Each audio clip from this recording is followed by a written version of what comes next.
अगर किसी तरीके का अपने मुल्क से आप धोखा फ्रॉड पर ड्रामेबाजी करके अपना वीज़ा लगवा लेते हैं कि जी मैं एक लेबर हूँ और सोचता हूँ कि चलो मैं ठीक है चले जाता हूँ कारीगर की जगह पर, तो मैं सैलरी मुझे कारीगर वाली मिल जाएगी, कंपनी कुछ नहीं कहेगी, तो ये भाई आपकी गलतफहमी होगी। आप जितने होशियार हैं, चालाक हैं, आपसे भी ज़्यादा कंपनी होशियार और चालाक है, वो समझदार है। आप अपनी अकेले के आदमी सोच रखते हैं, कंपनी के नीचे कितने आदमी काम करते हैं। बिस्मिल्लाहिर्रहमानिर्रहीम, अस्सलाम वालेकुम। मैं मोहम्मद असद सऊदी अरबिया दमाम सिटी से। यार आज का सवाल बहुत ही अच्छा किया है हमारे भाई ने। इधर मैं आपको एक कमेंट दिखा रहा हूँ। इस कमेंट में मेरे दोस्त कहते हैं मैं मतलब मिसाल के तौर पर सऊदी अरबिया जा रहा हूँ कंपनी वीज़ा के ऊपर, तो मुझे पाकिस्तान से सिलेक्ट कर लेते हैं, कंपनी वाले सिलेक्ट करके ले जाते हैं।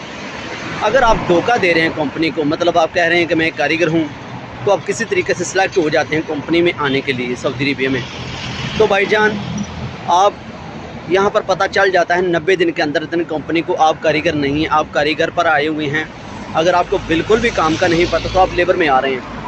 तो अगर आप कंपनी के साथ किसी किस्म का धोखा कर रहे हैं तो कंपनी को पता चल जाता है 90 दिन के अंदर, तो भाईजान वो आपको बिना इकामा बने हुए आपको आपके मुल्क वापस भेज सकती हैं। पहले तो था यह कि यहाँ पर सऊदी अरबिया के अंदर आप किसी कफील के पास आते हैं, आपके पास कोई हुनर नहीं था, आप यहाँ पर मिसाल के तौर पर ड्राइवर पर आ चुके हैं सऊदी अरबिया के अंदर, आप ड्राइविंग जानते ही नहीं। मेरी बात को ज़रा गौर से सुनिएगा, आपके लाखों रुपए का सवाल है, बाकी आपकी मर्ज़ी, आपकी सोच है, आपने क्या करना है, हम कुछ नहीं कह सकते, लेकिन हम सिर्फ बता ज़रूर आपको सकते हैं कि आपको क्या करना चाहिए।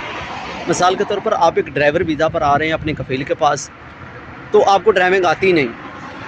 90 दिन के अंदर कफील ने आपका इकामा बनवाना होता है, कफील आपसे परेशान है, आप ड्राइविंग जानते नहीं हैं, तो वो भाईजान 90 दिन के अंदर आपको अपने मोबाइल से ही, अपने अबशर प्लेटफार्म से, ऐप से ही आपको वापस आपके मुल्क भेज सकता है बिना बने हुए इकामा नहीं भी बना तो तब भी वो भेज सकता है।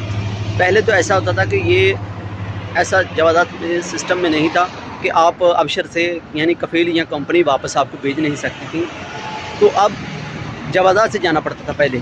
तो अब ये क्या हुआ है कि अब मोबाइल से ही आपका कफील जो है या कंपनी है वो आपको भेज सकती है अपने मोबाइल के सिस्टम के, मुझे नहीं आदमी चाहिए, मैं वापस भेजना चाहता हूँ, क्योंकि जिस काम में मैंने बुलाया है उस काम का ये जानता नहीं। तो इस मेरे भाई आप अगर लेबर पर आ रहे हैं तो आपकी कंपनी राज़ी है तो आप यहाँ पर काम कर सकते हैं, यानी आपको सिलेक्ट कर लेती है, तो ठीक है, फिर तो बेस्ट है।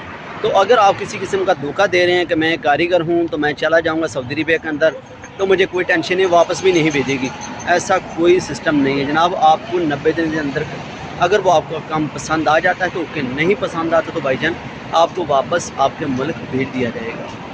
तो ज़रा इन बातों का ज़रूर ख्याल रखिएगा, इन बातों से ज़रूर बचना चाहिए आपको कि ऐसे धोखा फ्रॉड नहीं करना चाहिए आपको। जो आपके पास हकीकत चीज़ है, जिस चीज़ पर आपको एतमाद है, वही आप काम करें, दूसरा काम मत करें। मैं कोई भी आप हुनर जानते हैं, ये नहीं मैं कहता कि आप एक हुनर जानते हैं तो नहीं, आप मतलब कोई भी काम जानते हैं ना, तो आपकी कंपनी अगर राज़ी, आप पर रज़ामंद है, आपको रखने पर यहाँ पर एतमाद में है, तो फिर जनाब आपको कोई टेंशन नहीं है।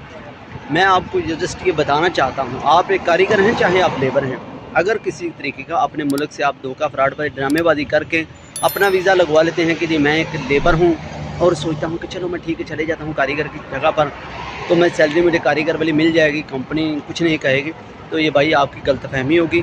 आप जितने होशियार हैं, चालाक हैं, आपसे भी ज़्यादा कंपनी होशियार और चालाक है, वो समझदार है। आप अपनी अकेले के आदमी सोच रखते हैं, कंपनी के नीचे कितने आदमी काम करते हैं उनको वो सबको देखती है। तो उम्मीद करता हूँ मेरी बातें आप ज़रूर समझ गए होंगे, ऐसी गलती आप नहीं करेंगे इंशाअल्लाह। अगर आपको ये हमारी वीडियो अच्छी लगी तो आप ज़रूर कमेंट करिएगा।